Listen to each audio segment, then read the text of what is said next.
আসসালামু আলাইকুম, সবাইকে ওয়েলকাম করছি আমার একদম নতুন এবং প্রথম ব্লগ। ডেনমার্কে আসার পরে আমি কিছুদিন হয়েছে ডেনমার্কে এসেছি এবং আসার পরে এখানে আমি যেদিন এসেছি তার পরের দিনেই এত স্নো ছিল।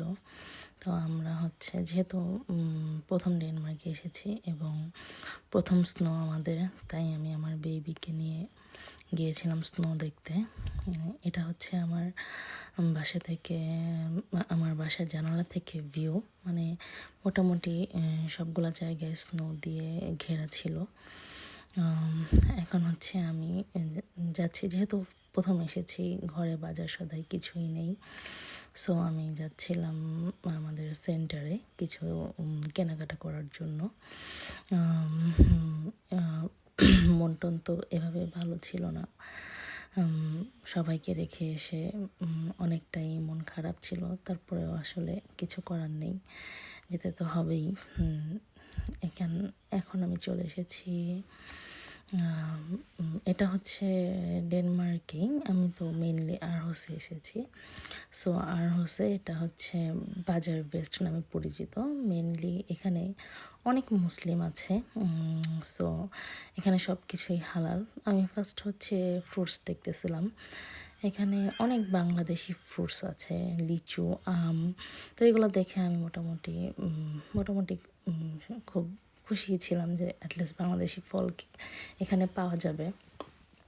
তো যেহেতু বাইরে আসার আগে আত্মীয় স্বজন সবাই খুব ভয় দেখাচ্ছিল যে ওখানে যে বাংলাদেশের খাবার পাবে না, বা বাংলাদেশি ফল টল পাবে না, বা হালাল হারাম নিয়ে একটা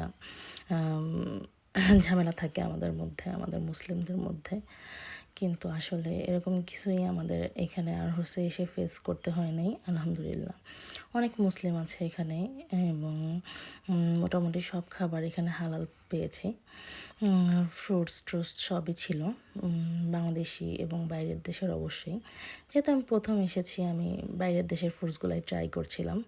এখানে অনেক বাংলাদেশি সবজিও আছে, যেমন পেঁয়াজ পাতা, ধনে পাতা, তারপরে কাঁচামরিচ, মূলা। আমি মূলা নিয়েছিলাম, যেহেতু আমি বাংলাদেশ থেকে কিছু শুটকি নিয়ে এসেছিলাম। তো শুটকি রান্নার জন্য আমার কিছু মূলা নিতে হয়েছে। আমি গাজর নিয়েছিলাম আমার মেয়ের জন্য, ওর গাজরটা ওকে আমি রেগুলারই দিই। আর এখানে আরও কিছু ছিল, মিষ্টি আলু ছিল, যদিও আমি মিষ্টি আলু নেইনি। নারিকেল ছিল, বেগুন ছিল, আমি বেগুন নিয়েছিলাম। এবং অনেক ধরনের মরিচের ভ্যারিয়েশন ছিল এবং আমি খুবই ফন্ড অফ মরিচের, তো আমি কয়েক পদের মরিচ নিয়েছিলাম। এবং এবং কিছু পেঁয়াজ, ফুলকপি, আলু, এগুলা আগেই আমার হাজব্যান্ড নিয়ে এসেছিল, তো এগুলো নিতে হয়নি। বাট না, আমি একটা ফুলকপি নিয়েছিলাম সাথে, যেহেতু আমি সবজি খেতে পছন্দ করি এবং আমার মেয়েকেও আমি রেগুলার সবজি দিই।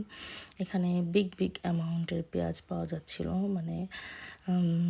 হয়তোবা বস্তা ধরে কেনা যেত, আবার কম করেও কেনা যেত। যেহেতু আমি ফার্স্ট গিয়েছি, আমার বেশি করে কিনতে হয়েছে, স্টক করতে হয়েছে, যেহেতু এগুলো প্রতিদিনই লাগে। এখানে আরও অনেক কিছু ছিল যেগুলো নর্মালি বাংলাদেশেও সবসময় পাওয়া যায় না। তো এখানে আমি কী কিনেছিলাম, এটা পাঙ্গাস মাছ পিস করা ছিল। আর এটা চিংড়িগুলাও খেতে খুব একটা খারাপ না, ভালো। তারপরে ছিল এটা একটা তেলাপিয়া মাছ। এটার জন্য আমি সবজি কিনে নিয়েছিলাম, বাংলাদেশের ওলকচু কিনেছিলাম এটার সাথে খাওয়ার জন্য। আর এটা ছিল একটা চিকেন, হার্ড চিকেন যেটাকে বলে, বা স্ট্রং চিকেন। এগুলাই ছিল আপাতত বাজার, যেগুলো আর কি আমরা পরের এক উইক খাওয়ার জন্য এনে রেখেছিলাম। আর এই যে ডাল, এটা এখন আমরা মেয়েকে নিয়ে একটু বের হয়েছিলাম।